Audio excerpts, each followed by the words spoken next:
la Dynamique pour la majorité du peuple, DMP, avait prévu une manifestation pacifique le 27 janvier dernier. La manifestation a été empêchée par les autorités avec la présence des forces de l'ordre dans tous les quartiers environnant le lieu de rassemblement pour la manifestation.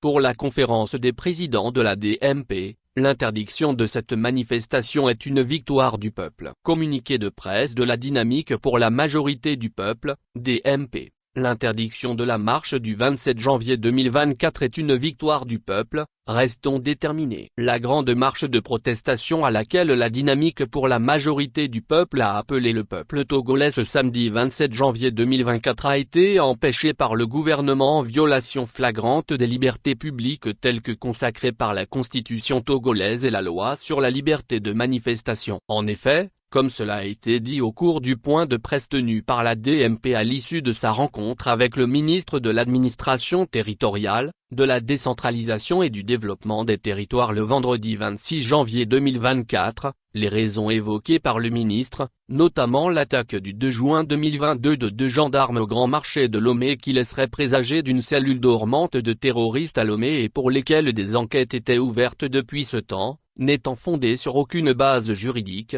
Il était entendu que chacune des parties en discussion prenne ses responsabilités vis-à-vis du peuple togolais. La DMP a pris les siennes en maintenant son mot d'ordre de la marche pacifique suivant l'itinéraire indiqué dans son courrier du 4 janvier 2024 et qui aurait échappé au premier responsable du ministère. En lieu et place d'un message du département ministériel à l'endroit des populations, après cette rencontre avec la délégation de la DMP, le gouvernement n'a trouvé mieux que de déployer des 6H de ce samedi 27 janvier 2024, plusieurs centaines de policiers et gendarmes pour quadriller tous les quartiers environnants de l'itinéraire de la marche tout en occupant les lieux de départ et de la chute de la marche prévue. L'objectif visé par cet impressionnant déploiement massif des forces de l'ordre et de sécurité, FDS, et sans doute d'intimider et de dissuader les nombreux Togolais qui étaient prêts à aller manifester leur mécontentement au régime RPT-UNIR qui a échoué sur tous les plans dans sa gouvernance du Togo qui date depuis bientôt 60 ans et qui malheureusement n'a produit que des citoyens chômeurs,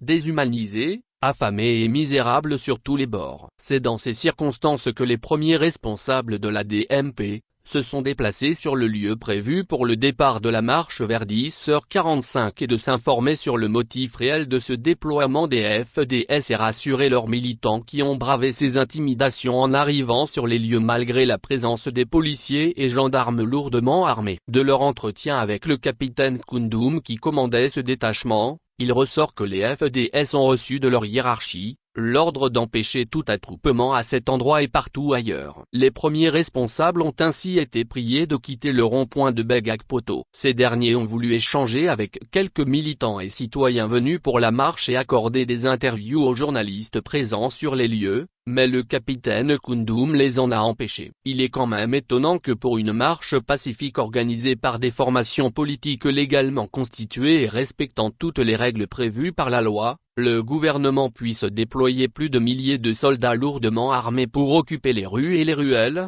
donnant l'impression comme si notre capitale faisait l'objet d'une agression. En effet, plusieurs endroits stratégiques de la commune de Golfe 1 et Golfe 4 ont été pris d'assaut par les détachements de la police et la gendarmerie. Par exemple le rond-point de l'hôtel de la Paix, les abords de l'hôtel Santa Maria, de Festival des Glaces, de l'immeuble Fiata, le carrefour de Bekpenou, le marché d'Akodesewa, le marché de Bay, et toutes les ruelles débouchant sur le boulevard Malfakassa jusqu'au point de chute de la marche ont été occupées par les policiers et gendarmes. C'est tout simplement ahurissant ce qui se passe dans notre pays. Nous apprendrons dans la soirée du même samedi 27 janvier 2024 que le secrétaire général de la préfecture du Golfe a fait interdire aussi une rencontre dénommée Café Citoyen organisée par la coalition GMC dans l'une des salles du centre Agora Sangor. Durant la même journée le parti UNIR a fait une manifestation à Adoti dans la commune d'Aguéan-Yves 6 toujours dans le Grand Lomé sans oublier que 2 jours plus tôt,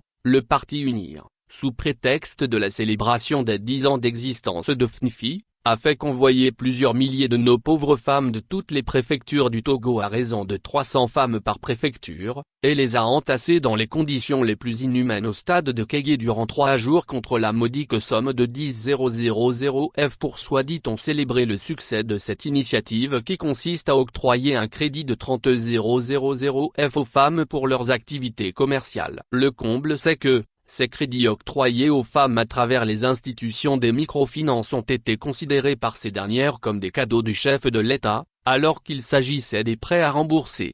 Du coup, les crédits n'ont pu être remboursés comme cela se doit à ce jour et constituent des encours de dette que le même État d'unir demande aux institutions de microfinance de rembourser à la place des femmes. Quelle réussite veut-on célébrer tout en harcelant les dirigeants des microfinances qui n'ont été que des intermédiaires pour octroyer les crédits aux femmes sans aucune étude préalable selon leurs procédures? Et pourquoi humilier autant nos mamans et nos sœurs par ces genres de manifestations qui ne sont rien d'autre qu'une pré-campagne déguisée et qui ne trompent d'ailleurs personne. Tout ceci pour montrer sur les médias du monde et auprès des puissances étrangères qu'unir est populaire. Qui ne sait pas dans le monde d'aujourd'hui qu'il s'agit d'une fausse popularité organisée sur la base de la manipulation et de la corruption généralisée.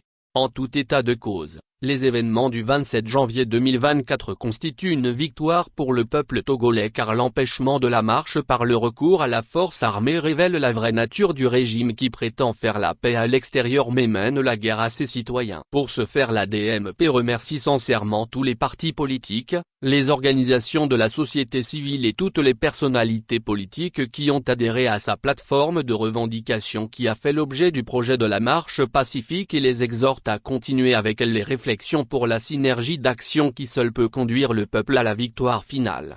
L'ADMP remercie également toutes les populations togolaises qui ont compris le sens de son combat et y ont adhéré à rester mobilisées pour les prochains mots d'ordre. L'ADMP dénonce avec véhémence cette attitude inique de 2 poids 2 mesures qui consiste à favoriser certains partis politiques notamment UNIR qui continuent de mobiliser leurs militants et les populations sur le terrain tout en empêchant les autres de faire leurs activités légales et légitimes de mobilisation à 2 mois de l'organisation des élections législatives et régionales telles qu'annoncé par le gouvernement lui-même.